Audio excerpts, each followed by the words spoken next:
Sur la télévision Futur Média. Bonsoir à toutes et à tous. Bienvenue dans cette principale édition. Les titres, c'est tout de suite. À quelques mois des législatives, l'APR minée par des querelles de positionnement, l'absence de structuration, le départ de Thierno Alassane Sall, entre autres obstacles qui risquent de plomber le parti au pouvoir aux prochaines joutes électorales. C'est l'avis de Momar Diong que vous entendrez dans ce journal. Journée mondiale dédiée à la presse ce 3 mai, l'adoption du code de la presse, une meilleure prise en charge des acteurs qui évoluent dans ce secteur sont les principales doléances des travailleurs qui ont marché de la place de l'Obélisque au rond-point de la RTS pour marquer la célébration de cette journée. Et puis en sport, Augustin Senghor rassure quant au versement des primes aux joueurs. Le patron du football sénégalais s'est exprimé sur le retard accusé, un retard qu'il a promis de combler très bientôt. Augustin Senghor, dont le fauteuil de président est d'ailleurs très convoité. D'anciens collaborateurs sont actuellement en compétition, mais Salam Touré, ancien international, craint que ce climat n'ait un impact négatif sur les résultats des Lionceaux qui sont en route vers la Coupe du Monde. Voilà pour les titres. Le développement à présent.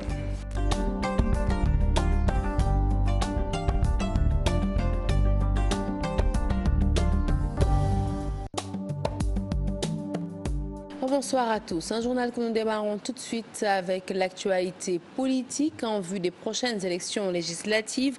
L'APR et ses alliés mal en point, d'après l'analyste politique Momar Diong. Les querelles de positionnement sur les listes, l'absence de structuration, autant de mots qui, selon lui, risquent de plomber le parti au pouvoir aux prochaines joutes électorales.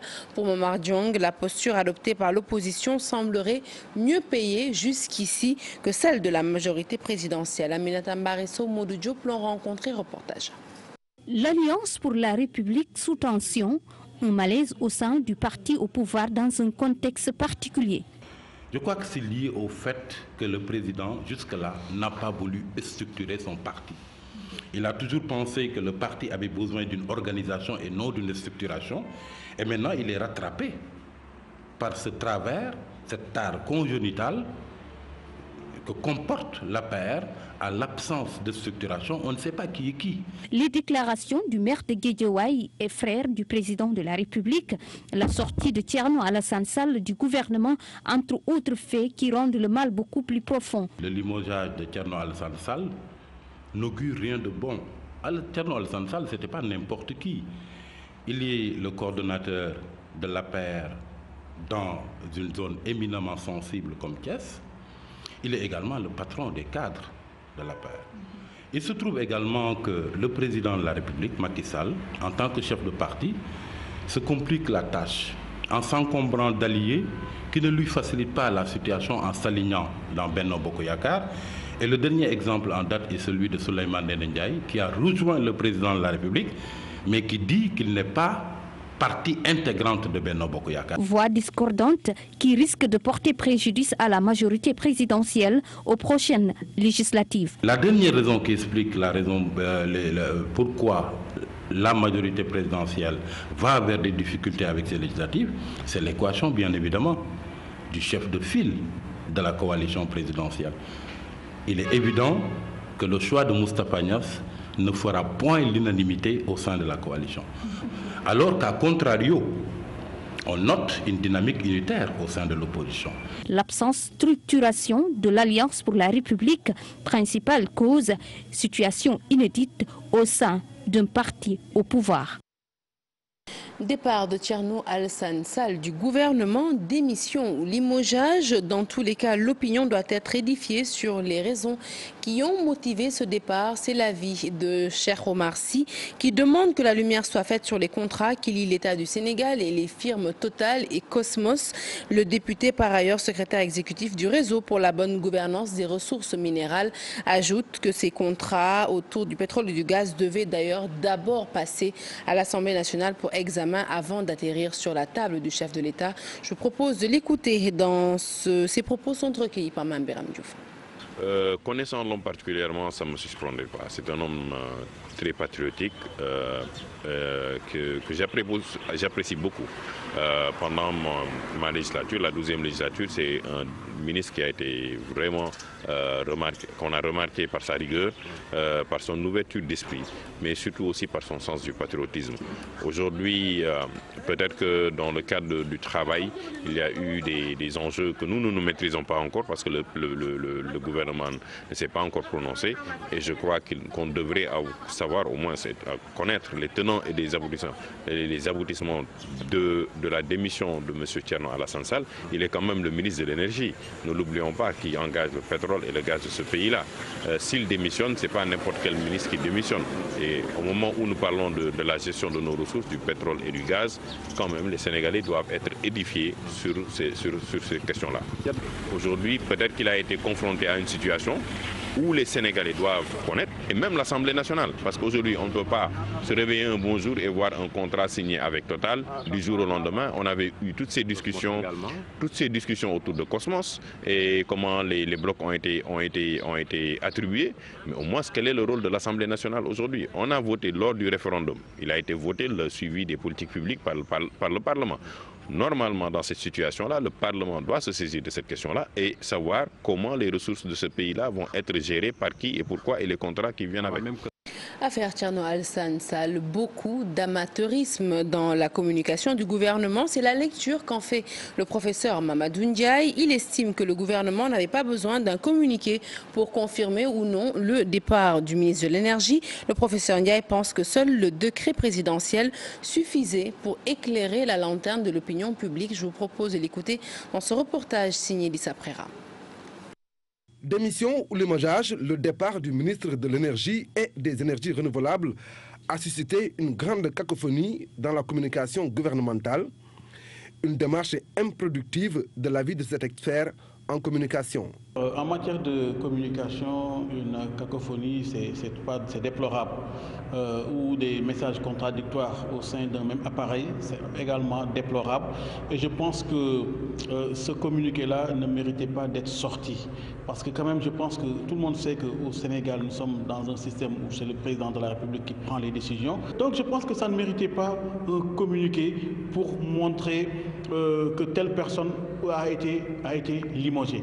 Et même ça, je pense qu'en termes de communication, c'est contre-productif parce qu'une partie de l'opinion a compris ce communiqué-là comme étant une tentative d'humiliation d'un ministre de la République. Et je pense que ça, il faut éviter ce genre de situation parce qu'on n'a pas besoin de faire un communiqué pour dire que le président a démis de ses fonctions tel ou tel collaborateur, parce que tout simplement c'est dans l'ordre des choses. Le décret est un support de communication qui pourrait suffire. En disant que dans le décret, le président a pris telle décision, mais je pense qu'on n'a pas besoin de faire un communiqué, c'est de la surcommunication. Des erreurs, des tâtonnements dans la façon de communiquer, un fait qui n'est pas nouveau dans le gouvernement et dans ses démembrements. Mamadou Ndiaye donne l'exemple du drame de Bettenty et de Médina Gounass, où pense le professeur que l'État a péché dans la communication de crise. Et je pense que globalement, dans la communication gouvernementale, et ça ne date pas de ce régime, on voit beaucoup d'amateurisme. Beaucoup d'amateurisme. Et les exemples, on l'a vu à plusieurs reprises, ces événements qui sont passés, on a vu l'incendie de Médina Gounass. Quel que soit l'agenda du chef de l'État, il devrait être sur place. Ils ont attendu vendredi. Le dernier également sur Bettenty, ils ne l'ont pas fait. Parce que ça, ce sont des décisions de l'institution de communication. Ce sont les chargés de communication qui doivent lui dire qu'en cas de crise, et ça c'est une valeur, c'est une donnée connue de tout ce qui enseigne la communication de crise, quand il y a crise, le chef, le patron, il doit être sur les lieux. Pour rappel, le ministre de l'Énergie a quitté l'attelage gouvernemental, surprenant ainsi l'opinion publique. S'en est suivi une cacophonie communicationnelle. Mais de l'avis du professeur, pour changer la donne, il faut des spécialistes de la communication en lieu et place des journalistes qui le font. Gestion familiale du pouvoir, gabegie, mauvaise politique étrangère, Macky Sall a échoué. Ce sont les mots de Déthié Fall, dont le parti Rewmi a évalué le bilan du président après 5 ans au pouvoir. Je vous propose d'écouter Déthié Fall. Ses propos sont recueillis par Salif Sow et Asmalik Diop. Un avertissement assez intéressant pour sanctionner à la dimension de la déception le régime du président Macky Sall et le président Macky Sall lui-même. Parce que sur pas mal d'aspects sur lesquels il était attendu, il a sincèrement déçu et les populations sont en train de vivre cela dans leur profonde intimité et au quotidien. Vous avez vu le recul connu, je dirais même le fiasco diplomatique sans précédent connu par le Sénégal depuis que le président Macky Sall est là. Les échecs se succèdent.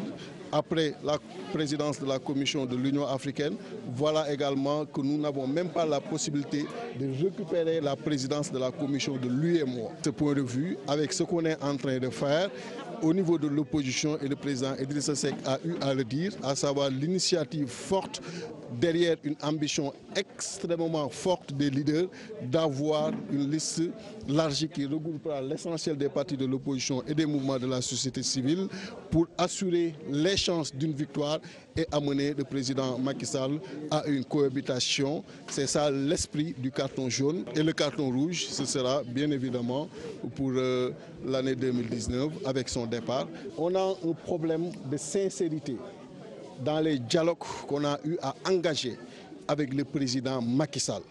Et Déthié Fall n'est pas le seul à décocher des flèches à l'endroit du régime en place. Abdoul Mbaye également n'y est pas allé avec le dos de la cuillère plutôt. Il s'est penché sur le travail des parlementaires et une proposition de loi votée en 5 ans, assez pour que le leader de l'ACT tire un bilan sombre de la présente législature. Selon l'ancien Premier ministre, il faut arrêter la politique du ventre et la gestion familiale du pouvoir. Le président de l'ACT était en tournée politique dans la banlieue à Guédiawaye et à Rufisque. Je vous propose à présent de l'écouter toujours au micro de nos correspondants dans la banlieue, Salif Sow, Asmalik Diop. Pendant 5 ans, nous avons eu une législature assez particulière et on en attend d'ailleurs un bilan complet et précis, mais j'ai été attentif, à moins que je ne me trompe.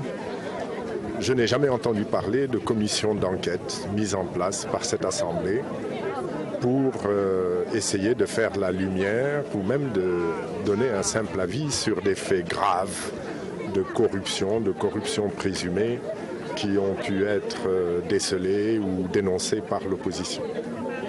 Je n'ai pas non plus entendu cette Assemblée faire des propositions de loi, hormis peut-être une qui a concerné le règlement intérieur de l'Assemblée nationale. C'est donc pour moi une Assemblée nationale qui a été inutile. Inutile en ce sens qu'elle s'est contentée d'être une chambre d'enregistrement. Et il est temps, pour renforcer la démocratie au Sénégal, que nous ayons une Assemblée nationale qui soit véritablement une chambre des citoyens, qui soit également capable de faire des propositions de loi pour aller dans le sens de besoins nécessaires à la population sénégalaise.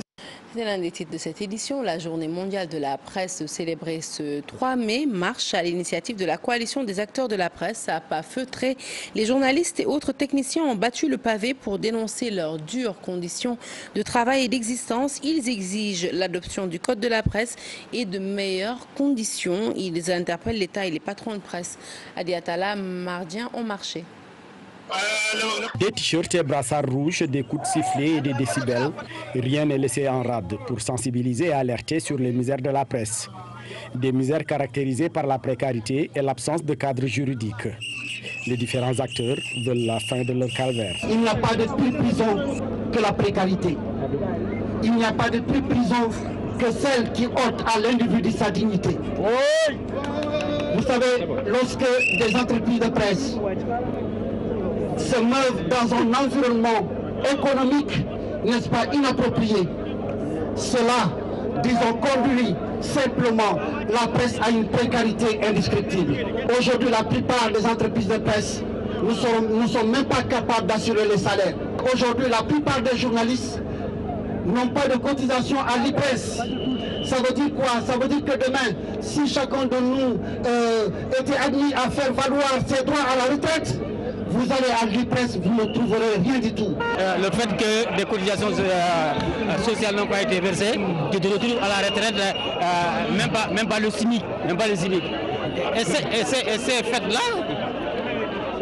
on peut dire que c'est presque pour l'ensemble des secteurs de la société, mais encore pire dans le secteur de la presse, parce qu'on a l'impression que c'est le secteur où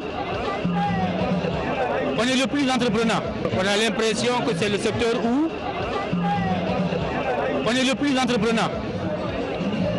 Qui a quelques sous, qui a un copain politicien ou homme d'affaires, qui a des sous, te pousse et tu vas. Des solutions aux préoccupations du secteur, c'est bien possible, selon les techniciens de l'information et de la communication qui préconisent de larges concertations. C'est une presse en danger. C'est pourquoi nous nous battons pour que le gouvernement prenne ses responsabilités. La responsabilité première du gouvernement, c'est quoi? C'est d'organiser le secteur. Lorsque je parle d'organisation d'abord, je parle aussi de la publicité. La publicité est donnée n'importe comment dans ces pays. On n'a pas trouvé de solution aujourd'hui, mais ce qu'on a fait, c'est donner la preuve qu'ensemble nous pouvons agir et qu'ensemble nous avons la capacité d'identifier nos problèmes, d'identifier les moyens à mettre en œuvre pour régler ces problèmes et de nous fixer des délais pour résoudre ces problèmes. Et de ce point de vue, je pense que cette journée est à marquer d'une pierre blanche, comme on dit dans l'histoire de la presse sénégalaise. Il faut que les gens se retrouvent d'abord, les acteurs de la presse se retrouvent seuls. Ils n'ont pas besoin d'être responsables, mais que même le reporter, du reporter au patron de presse, en passant par l'opérateur privé, qu'ils se disent la vérité. Que chacun dise ce qu'il pense, que chacun dise qu'est-ce qu'il faut pour améliorer sa situation. La marche initiée par la coalition des acteurs de la presse a enregistré la participation d'acteurs politiques et de la société civile venus apporter leur soutien au secteur de la presse. La procession s'est achevée devant le rond-point RTS et la CAP a procédé à une remise du mémorandum au ministère de la Communication. La coordination des associations de presse en marge de la procession a exigé du gouvernement la révision des conditions de gestion de la maison de la presse qui, de l'avis de la CAP, ne respecte aucune règle. Selon ses membres, sa gestion est politisée, ce qu'il regrette. Nous écoutons à nouveau Bakary Domingo Mané, membre de la CAP. Il est toujours au micro de Hadi Attala. Nous allons poser aussi la question, disons, de la maison de la presse. Ce pays est rempli de paradoxes. Tous les pays du monde, j'allais dire l'essentiel des pays du monde, la maison de la presse est gérée par les acteurs du secteur. Voilà que le régime de Macky Sall nous parachute un politicien, même s'il a fait une formation de journaliste. C'est pas ça le propos. Le propos, c'est que les acteurs de la presse, y compris les acteurs, n'est-ce pas, du gouvernement, se sont retrouvés à ce monde. Et ils sont parvenus à un texte consensuel au sujet de la gestion de la maison de la presse. L'organigramme, le comité de gestion, tout cela a été couché du noir sur du blanc. Alors, nous demandons à ce que le gouvernement respecte les conclusions de ce monde.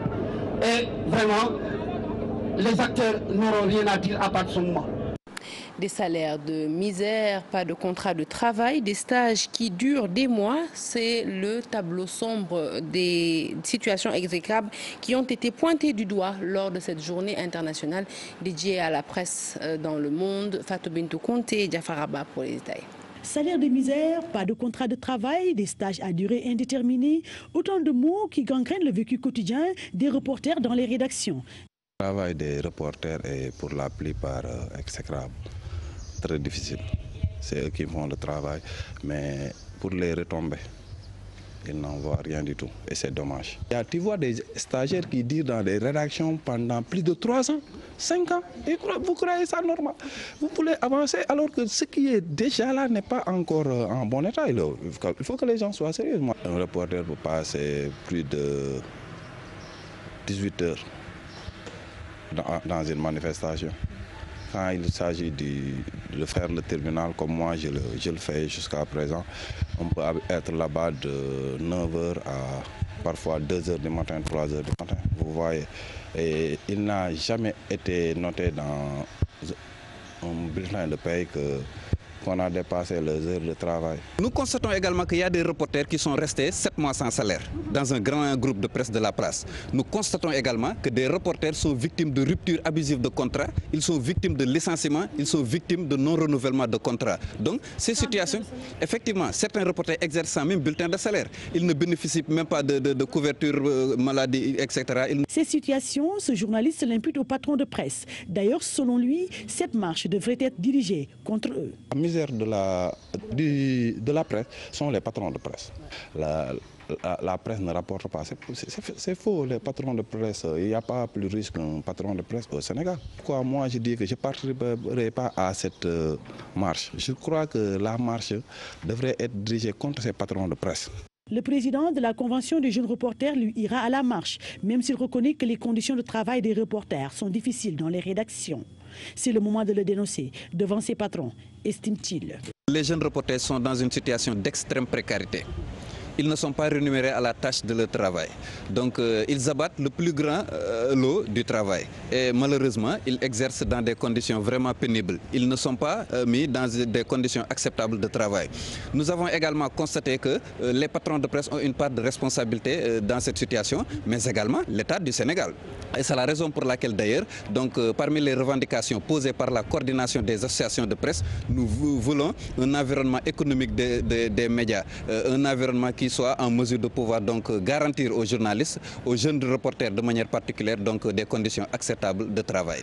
La précarité des reporters dans les rédactions, des responsabilités partagées, une situation difficile qu'il faudra dénoncer. À Saint-Louis, les correspondants, après un sit-in, ont remis au doyen de la presse un mémorandum pour qu'il plaide en faveur des jeunes, et cela pour une meilleure prise en charge des correspondants. Alioune Badara Diagne Golbert a rappelé que les journalistes de l'Axe Nord sont déterminés à faire face à la corruption et travaillent en toute indépendance. Je vous propose de l'écouter au micro de Seynou Diop et Habib Seck. Saint-Louis, contrairement peut-être aux autres, c'est une famille, la presse.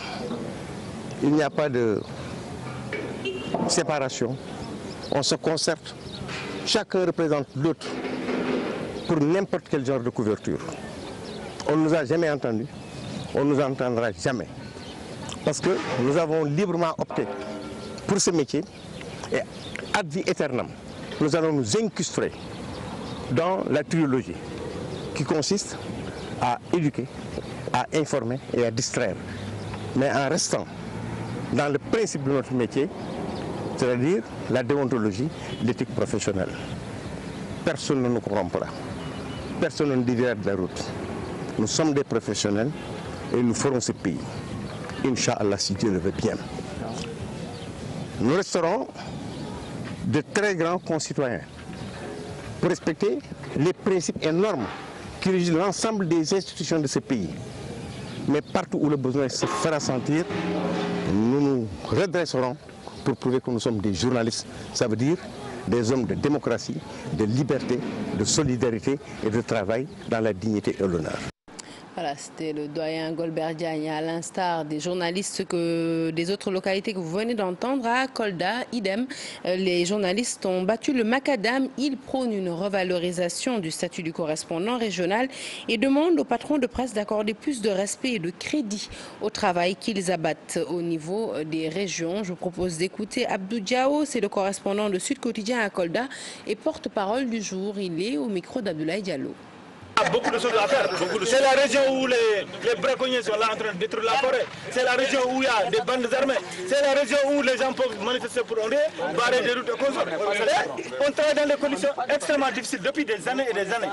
Et les patrons sont là-bas. Ils sont là-bas assis, ils s'engraissent. Il y a des patrons de presse qui ne sont jamais venus à Kolda. Je crois que les conditions de travail des correspondants, c'est toujours d'actualité. Le président de la République, Macky Sall, est venu ici. Il a salué le travail des correspondants ici, devant tout le monde. Il a salué le travail que font les journalistes dans les régions. Je crois que c'était devant tout le monde, Macky Sall l'a fait. Malheureusement, il n'y a pas eu de suivi. Aujourd'hui, on parle de la maison de la presse à Dakar. Mais qu'est-ce que les correspondants peuvent gagner dans les maisons de la presse à Dakar? Quand vous allez à Dakar, vous logez dans quelles conditions? Dans quelles difficultés vous vivez à Dakar? Vous vivez des difficultés à Kolda. On te convoque à Dakar, tu vis dans d'autres conditions. Pourquoi on ne peut pas faire de maisons de presse dans les régions. Comme ça, ceux qui viendront de Dakar, qui vont venir, il y a un centre multimédia ici qui est destiné au Margouya en face de l'hôtel départemental. C'est des choses sur lesquelles il faut se lever. Je crois qu'il y a des efforts. Aujourd'hui, à Kola, l'ONFP a permis aux journalistes de bénéficier d'une formation. Du CECI, il y a des gens qui ont bénéficié de cet encadrement du CECI. La formation, ça avance, mais il faudrait vraiment les moyens pour travailler. Et sans moyens pour le travail ne peut pas être bien fait. Vous regardez les gens des télévisions qui font des merveilles chaque jour, qui travaillent dans des conditions difficiles, avec parfois des caméras de notre siècle. C'est eux qui se débrouillent. Je ne crois pas que CNTV ou même la TFM, malgré leurs moyens, ont envoyé des caméras ici. La 2S, c'est la même chose. Le matériel appartient à ceux qui l'utilisent. Et ils font le journalisme, ils filment, ils montent, ils prennent le son, c'est la même personne. On ne peut pas mettre ce gars-là dans de bonnes conditions. Ça pose problème. Et ça n'encourage pas les gens à continuer à faire ça. Le géant Total et l'État du Sénégal ont procédé à la signature de 2 accords, des accords portant sur l'exploration du Rufisque offshore, 200 millions d'euros, la somme prévue à cet effet. Le groupe Total a fait face à la presse, compte rendu à Aïssa Topaye. Deuxième accord conclu entre l'État du Sénégal et Total. Auparavant, un premier avait été signé pour la recherche et le partage de production d'hydrocarbures sur le bloc Rufisque offshore profond. Le tout destiné à dynamiser l'exploration pétrolière en mer. Donc nous avons signé aujourd'hui des accords avec les autorités du Sénégal pour explorer l'offshore profond du Sénégal dans 2 permis. Le premier permis qui est situé entre 1500 et 3000 mètres d'eau et le second qui sera définitivement au-delà de 3000 mètres d'eau. Nous sommes engagés à des travaux significatifs et en fonction du nombre de puits que nous ferons, cela se chiffrera autour environ de 100 millions de dollars pour pouvoir faire des travaux à la fois d'études sismiques qu'on commence, puis après à les forer. Et puis si c'est un succès, eh bien, on fera plusieurs puits, donc l'investissement pourra se chiffrer à plusieurs centaines de millions de dollars. En cas de découverte du diamant noir, en étroite collaboration avec Petrosen, les pourcentages se répartiront comme suit. On prévoit que Total aura 90% des permis, sera associé à la Société nationale Petrosen pour 10%, qui en cas de découverte aura l'option de monter à 20%. Mais les revenus du Sénégal, ce n'est pas simplement ce que la compagnie nationale investira et recevra, ce sera aussi la fiscalité, les revenus, les impôts que nous serons amenés à payer. Et puis, et ceux-là sont conformes, les accords que nous avons signés sont totalement conformes, bien évidemment, à la loi fiscale sénégalaise qui prévoit un impôt sur les sociétés, un certain nombre d'impôts miniers, et donc tout cela, les accords sont totalement conformes. Au total, une somme de 120 milliards investie pour explorer Rufisque offshore.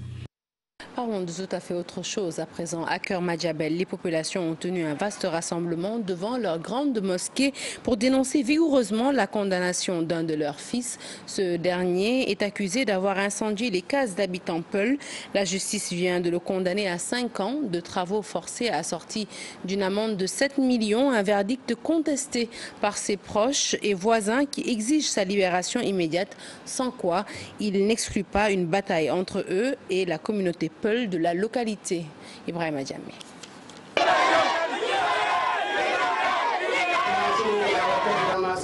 L'esplanade de la mosquée de Keur Madiabel a été le point de convergence de toutes ces populations venues d'une vingtaine de villages. Nous venons ici au domicile de notre guide religieux El Hadji Ibrahima Niass pour dénoncer injustice. Elles sont outrées par la condamnation d'un de leurs fils accusé d'être le commanditaire de l'incendie de cases appartenant à des éleveurs Peul avant d'être condamné à 5 ans d'emprisonnement ferme assorti d'une amende de 7 millions de francs CFA.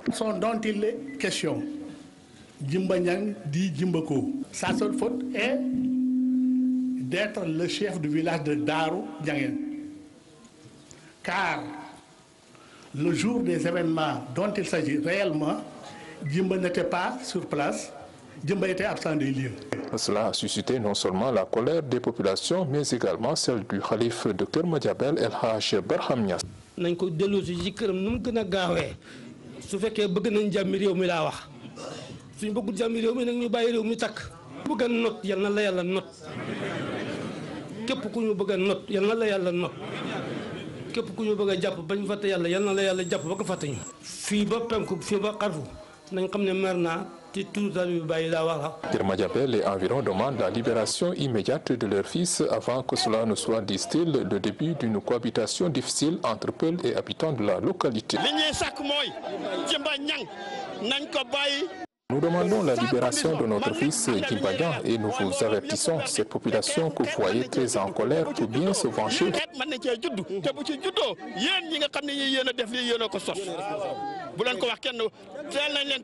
La colère des populations était telle que même les habitants des villages les plus reculés de Kermadiabel ont tenu à faire le déplacement, la plupart à bord de charrettes ou même de camions. À Kolda, un grave conflit oppose agriculteurs et éleveurs de Saré et Yoba, situés dans le département. Des dizaines de bœufs ont été tués par empoisonnement. C'est le constat sur le terrain. Les éleveurs qui avaient initialement décidé de se faire justice se sont finalement ravisés et déposé une plainte auprès de la gendarmerie de Kolda. Les détails avec Abdoulaye Diallo. Il y a de l'électricité en l'air à Sarayoba, une commune du département de Kolda. Agriculteurs et éleveurs de cette localité ne parlent plus le même langage. Les éleveurs sont en train de vivre une série de meurtres de leur bétail qui sont victimes d'empoisonnement. Le problème, c'est que c'est généralement en saison sèche, vous savez que les bœufs n'ont pas de nourriture. Parce que vous savez, avec les incendies, les feux de brousse qui se font, il y a une grande partie de la brousse qui brûle. Ce qui fait que pour paître les bœufs, on a des problèmes. Il y a aussi le problème de point d'eau. Les éleveurs sont habitués à aller vers le fleuve pour faire boire leurs bœufs. Et les périmètres qui sont faits sont sur ce trajet qu'empruntent les bœufs. Ce qui fait qu'à chaque fois, les bœufs passant, ils ont tendance à dévaster les périmètres maraîchers qui sont... Ces vaches ont été tuées par un empoisonnement. Ils les ont donné de l'urée et ce n'est pas cette année que cela a commencé. L'année dernière, à moi seul, j'ai perdu une dizaine de bœufs et cette année, pour le moment, je suis à 6 bœufs tués. Nous avons récupéré le poison que nous avons montré au sous-préfet, à la mairie, et l'agent vétérinaire qui est venu constater les faits a confirmé que les animaux sont morts à la suite d'un empoisonnement.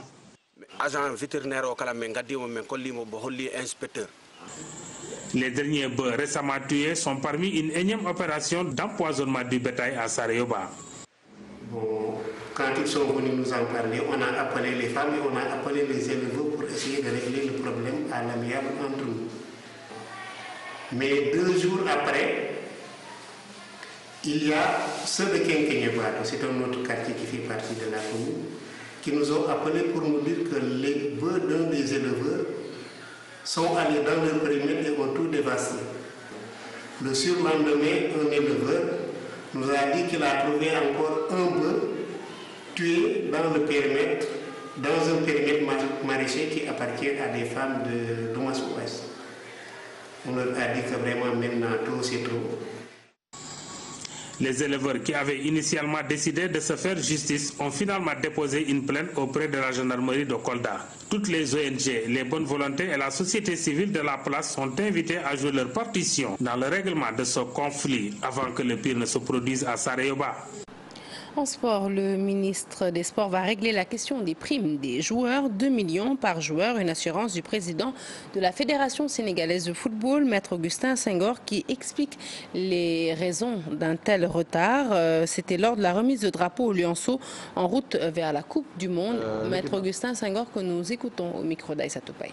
Et tout de suite avant la remise du drapeau, nous avons parlé au ministre qui a décidé de débloquer 2 millions pour chaque membre de la délégation de la CAN. Et pour le reste, nous pourrons le gérer parce que vous savez aussi que nous allons recevoir, nous ne l'avons pas encore reçu, nous allons recevoir un montant représentant la participation de l'équipe nationale du Sénégal à la CAN U20. Et ce sont été les fois dans l'histoire du football sénégalais où on a eu dans un espace de temps de 6 mois 5 compétitions d'envergure. On a eu 3 CAN entre le beach soccer, l'équipe U20 et l'équipe A. Et on a eu aussi 2 Coupes du Monde. L'équipe de beach soccer est en pleine Coupe du Monde actuellement et cette équipe des U20 va partir. Ce qui a certainement eu des répercussions au niveau des budgets, que ce soit de la fédération et du ministère, et qui a fait effectivement qu'il y a eu des lenteurs sur le paiement des primes qui étaient promises aux joueurs de U20 pendant la dernière CAN. Voilà, et nous nous excusons de la mauvaise qualité de l'image. Voilà, Maître Augustin Senghor que vous venez d'entendre et dont le fauteuil est actuellement très convoité. Ses anciens collaborateurs sont en compétition pour diriger le football national pour les 4 prochaines années. L'ancien international Salam Touré regrette le climat tendu post-électoral qui pourrait influer négativement sur les résultats de l'équipe nationale. Il plaide en faveur d'un report. Chartidiane Diao, Diafaraba l'ont rencontré en reportage.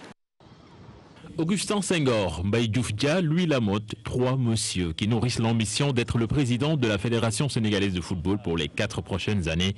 Des duels qui s'annoncent fratricides entre anciens collaborateurs. Moi, je suis très peiné de devoir d'assister impuissamment à ce qui se passe.